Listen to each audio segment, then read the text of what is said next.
अपने मन पसंदीदा ड्रामा से जुड़े रहने के लिए अभी जाएं और मन टीवी को लाइक करें, सब्सक्राइब करें और बेल आइकन बटन को प्रेस करना बिल्कुल ना भूलें। मन टीवी, सब कुछ मनचाहा।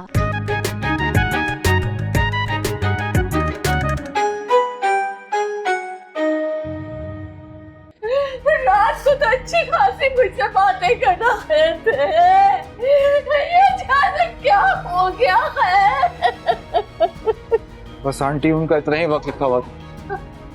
तो तुम दुश्मन के साथ मिले हो? दुश्मन का नहीं, वक्त का। और वक्त किसी का नहीं होता, आता जाता रहता है। क्या बकवास कर रहे हो तुम? जब चले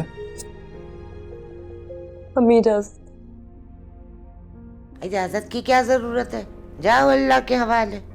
लेकिन मैं खुद को कैसे संभालूं, कैसे सब्र करूं? ये तो करना पड़ेगा। मौत पर यकीन और सब्र हमारे ईमान का हिस्सा है। आगे मुझे ही होना चाहिए, काम ही मेरा है। लेकिन भाई बस कर रोमियो, मुझे बुज़दिल ना बना।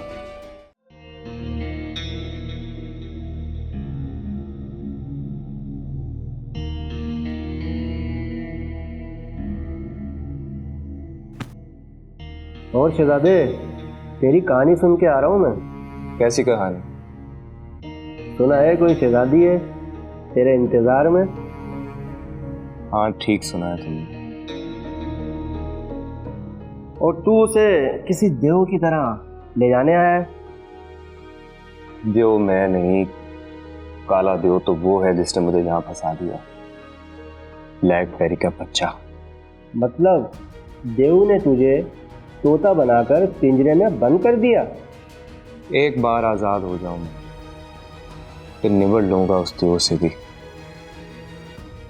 बड़ा बदमाश समझता है अपने आप को। उससे क्या निपटोगे? अपनी बच्ची यानी शहजादी लेना और खुद हो जाना यहाँ से, यही तुम्हारे लिए बेहतर होगा। हाँ यही करूंगा मैं। छोड़ दूंगा इस शहर को अपनी मोहब्बत की खातिर। वैसे कहाँ रहती है वो? तुम ये सब कुछ क्यों पूछ रहे हो? और खबरदार अगर किसी ने उसको हाथ तक भी लगाया तो। और तू तो भागा हुआ था ना उसे छोड़कर। लेकिन मेरे बंदे तो थे ना, मुखबरी करते थे वो, और पल पल की खबर देते थे मुझे वो। कैसे ढक्कन मुखबर थे तेरे, उसको पकड़वा दिया? अरे बस मोहब्बत की खातिर मारा गया मैं। मेरे रकीब ने धोखा दिया है मुझे। तुम उस रकीब के जाल में कैसे आ गए? मुझे था कि अगर इस रकीब को अपनी मुट्ठी में कर लूंगा तो इसे निपटाना आसान हो जाएगा। जरा सी गड़बड़ करेगा तो इसकी गर्दन को मरोड़ दूंगा मैं। लेकिन कहानी उल्टी हो गई। इसी उल्टी कहानी को तो सीधा करना चाहता हूं मैं। वैसे बड़ी अच्छी स्टोरी है तेरी, बड़े मजे की फिल्म बनेगी। अरे तुम लोग क्या चाहते हो मुझसे, और कौन सी फिल्म बनाना चाहते हो तुम लोग? अबे हम फिल्म नहीं, ओरिजिनल बनाते हैं। हमारी गोली भी असली होती है और खून भी। तुम लोग मुझे अदालत में क्यों नहीं पेश करते? अभी फैसला हुआ नहीं है। फैसला? कैसा फैसला? कुछ दिन बाद सोचेंगे कि तेरा करना क्या है। आखिरकार तो केस अदालत में ही जाएगा। अभी तू हमारी छोटी सी लेकिन एक बहुत बड़ी ताकतवर अदालत में है। तो तुम लोग क्या करोगे मेरे साथ? अब ये तो तेरी किस्मत। और इस किस्मत को चमकाने का क्या लोगे तुम? कैसे चमक सकती है? तूने अभी तक जबान ही नहीं खोली। पूछ पूछ के थक गया हूँ। सब कुछ तो बता चुका हूं मैं। नहीं, जो हम सुनना चाहते हैं वो नहीं बताया तूने। लेकिन तू ठहरा ढीठ हड्डी, लगता है मार खाए बगैर बताएगा नहीं तू। ऐसा तो सोचना भी मत, वरना लेने के देने पड़ जाएंगे तुम्हें। देखते हैं किसको क्या पड़ता है।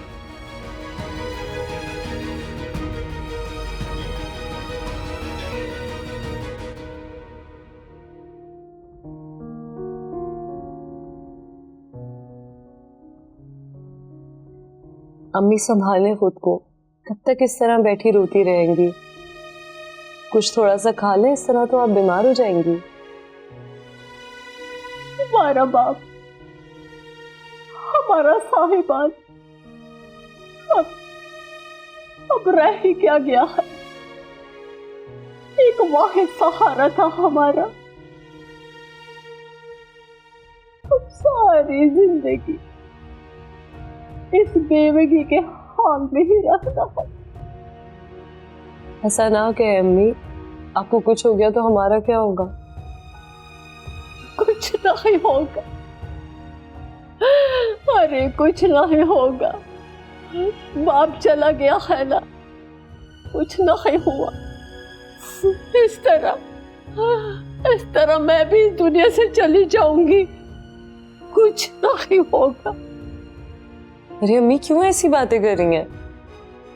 जाहिर है अब मेरा ही नंबर है ना बेटा।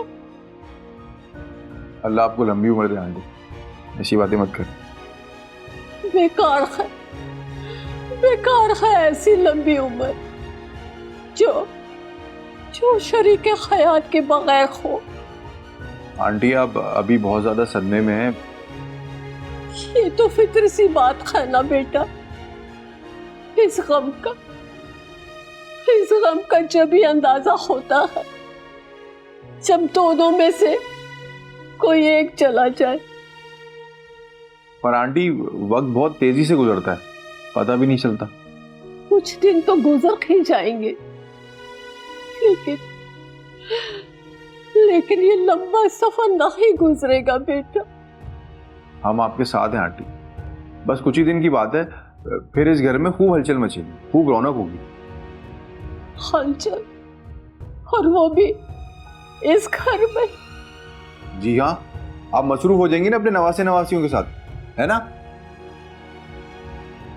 नहीं, मेरा मतलब है वो हिना की शादी होगी ना, उसके अंदर। हाँ, क्यों नहीं। अल्लाह तुम सबको आबाद रखे।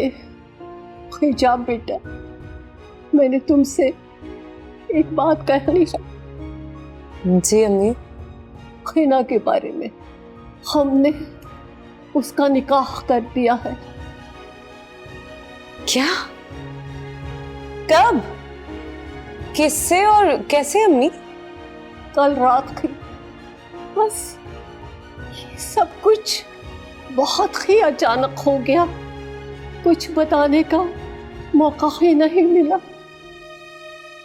तो क्या हिना ने कोई ऐसी हरकत की थी जो आपको ऐसा कदम उठाना पड़ा, वो भी इतनी जल्दी में? हाँ, रात के अंधेरे का फायदा उठा रही थी। वो तो हमारी किस्मत अच्छी थी कि हमने उसे देख लिया। अल्लाह का शुक्र है कि उसके कदम घर से बाहर नहीं निकले।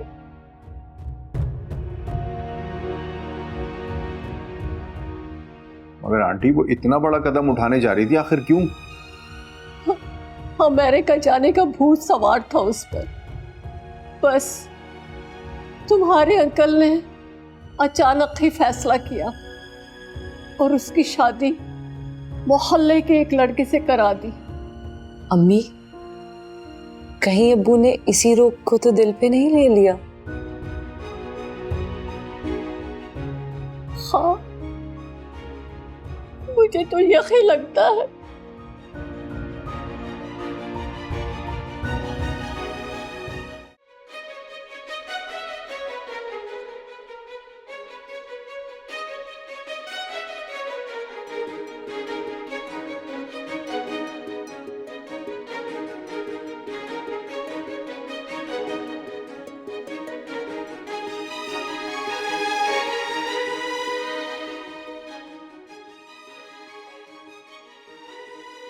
क्या हुआ अम्मा, चुप चुप क्यों बैठी हो?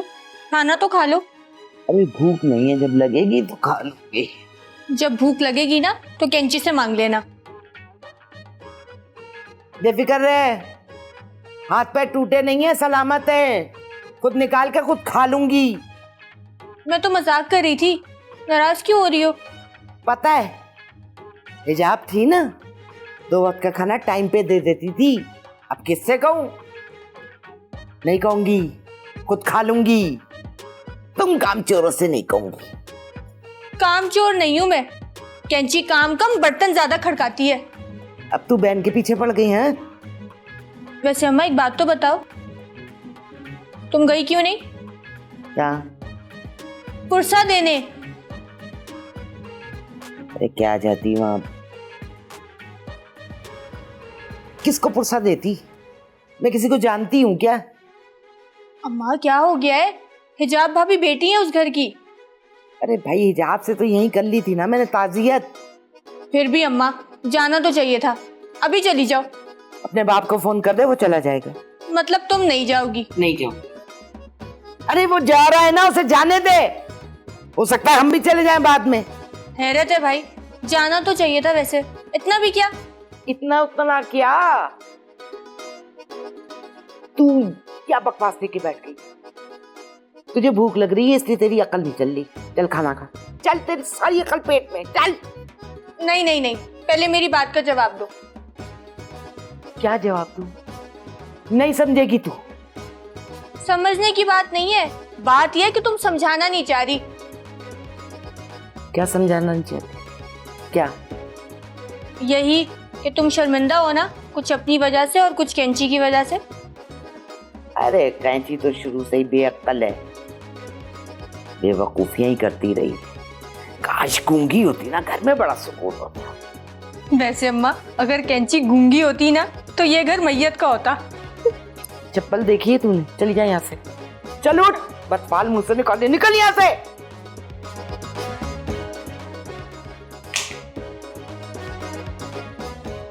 जो मुंह में आता है बोल देती हूँ।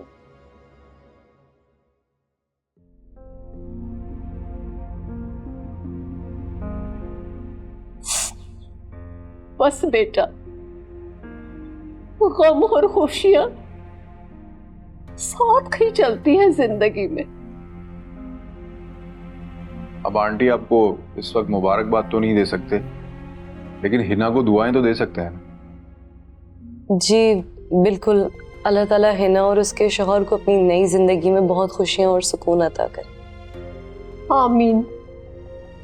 बस दुआ करना, वरना वो तो इस शादी से खुश नहीं है। आंटी अब तो अंकल भी चले गए, हो सकता है कि वो आपको सुधर जाए। हाँ, शायद ये सदमा उसे कुछ सिखा दे। इतनी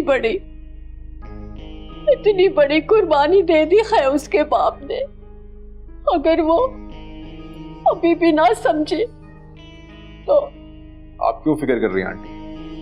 बस हिना के बाप की ये कुर्बानी राहेगार न हो जाए। मैं हिना के पास जाती हूँ, पता नहीं अकेली क्या कर रही होगी। रुको, उसे बुलाती हूँ। हिना, हिना बेटा।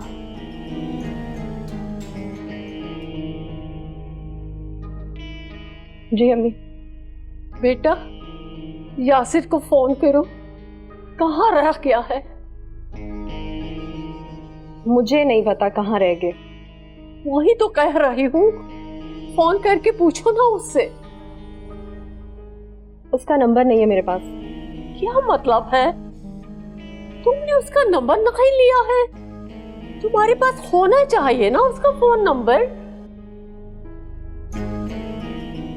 मुझे कोई दिलचस्पी नहीं है उसमें।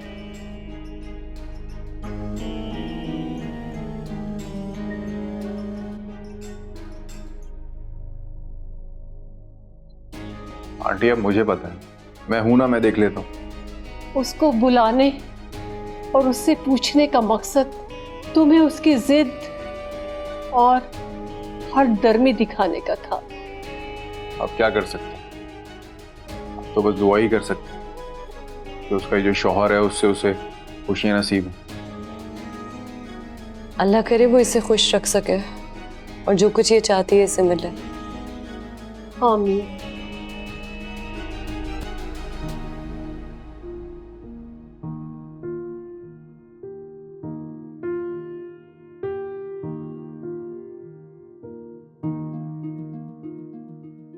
ये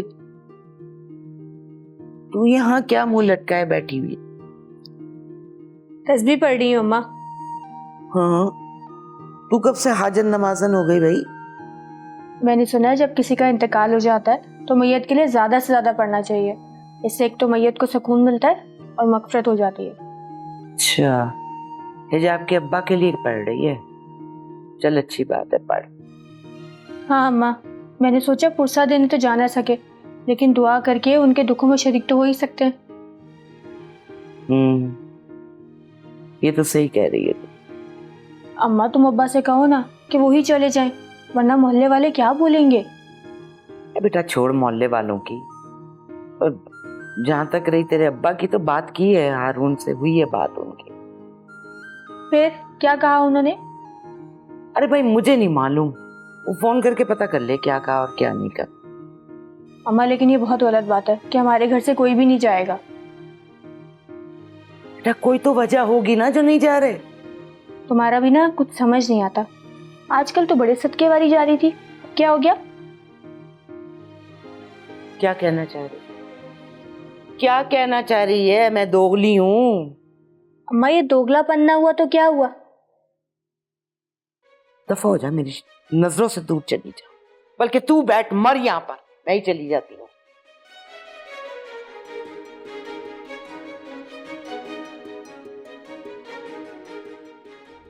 वैसे भाभी यकीन करें, हमारे अब्बा और अंकल के इख्तिलाफात तो अपनी जगह, लेकिन मुझे बड़ा अफसोस हुआ है जब अंकल के बारे में मुझे पता चला है। मैं फौरन ही। मुझे पता है, वैसे भी तुम बहुत अच्छे छोटे भाई हो, इतना ख्याल रखते हो तुम और किलोबित्रा मेरा। शुक्रिया भाभी।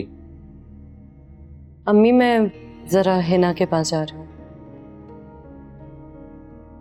भाई बाकी सब कहाँ हैं? कौन बाकी? अरे अम्मा और अब्बा नहीं आए? यार मैं तो हिजाब को जल्दी से लेकर आ गया था, अब मुझे क्या पता उनका क्या मूड है। अच्छा आंटी मैं बाहर ही हूँ। हाँ मैं भी साथ चलता हूँ तुम्हारा।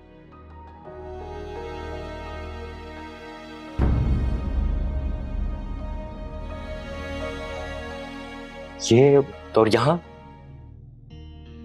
तुम यहाँ क्या कर रहे हो? ये यासिर है, मेरा दामाद, खैना का शौहर।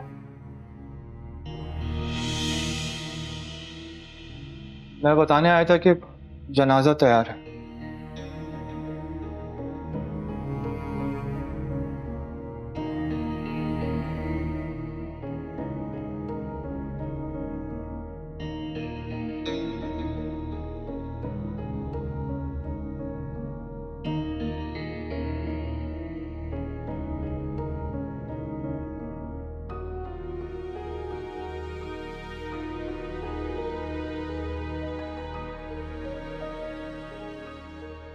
सुल्ताना, अरे वैसे तो उठती ही देर से हो और आज दिन में भी सो रही हो। आ गए मटर गश्तियां करके मोमबत्ती। हाँ, सारा दिन मोहल्ले में आवारा गर्दियां करते हो, वो भी इस उम्र में। अरे इस उम्र में आवारा गर्दी नहीं होती, वक्त गुजारना होता है। तो वजह बताओ ना घर से बाहर रहने की, या डर है कोई? अरे किसी के डर से नहीं, और मैं क्यों डरूंगा? क्यों डरूंगा? जब से मैं आई हूँ तुम घर से उड़न छुई हो गए। वैसे तो सुना है कि घर में ही लौटते फिर रहे थे। अरे वो तो तुम्हारी गैर मौजूदगी में घर पे नजर रखने के लिए रुकना पड़ता है। अब तुम घर में मौजूद हो, बेफिक्र हो गया हूँ मैं। बेफिक्र हो गई हो? आवारा गर्दियां करते हो सारा दिन, मोहल्ले की कुछ खबर है, कोई इत्तला है? अरे क्या हो गया कंचा चौक में? नहीं मालूम इसका मतलब। हिजाब के बाप का इंतकाल हो गया। हिजाब के बाप का? पापड़ का? हाँ। क्यों, अफसोस हो रहा है? अफसोस की खबर तो है, सारी उम्र लड़ते झगड़ते गुजरी है।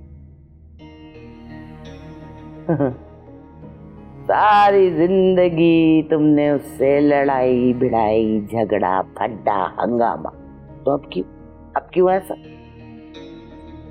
अरे यही तो जिंदगी है, नफरतों में गुजर जाती है, बल्कि मैं तो कहूंगा जाया हो जाती है। ये तो सही कह रहे। सारी जिंदगी हम ला हासिल गुजारते हैं और फिर इत्तला आ जाती है आखिर। अरे यही इत्तला तो बताती है कि वक्त कितनी तेजी से गुजर रहा है। आज हो गया है, कल तेरी बारी है। अब करना क्या है ये बताओ। तूने जाना है? भाई तुमने जाना है तो बताओ। मैंने क्या जाना है, सारी जिंदगी तो उससे लड़ते झगड़ते गुजर गई, किस मुंह से जाऊंगा?